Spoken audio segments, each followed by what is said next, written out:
দুই হাত নেই, এক পা নেই। হঠাৎ এক অ্যাক্সিডেন্টে দাউদ হারিয়েছে তার স্বাভাবিক জীবন। ডাক্তাররা শঙ্কায় ছিলেন যে কোনো সময় মারা যেতে পারেন দাউদ। জীবনের এমন একটি সংকটময় মুহূর্তে দাউদের হাত ছাড়েনি তার ভালোবাসার মানুষ সানা।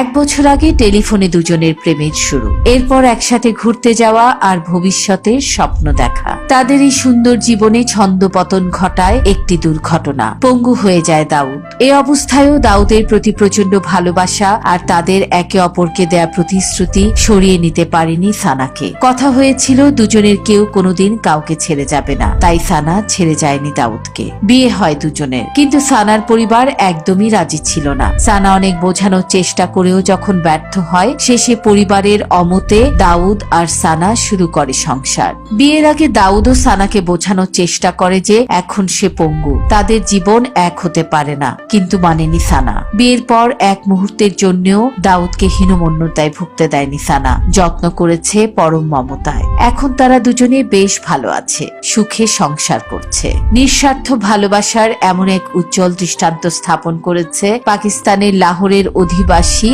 দাউদ আর সানা।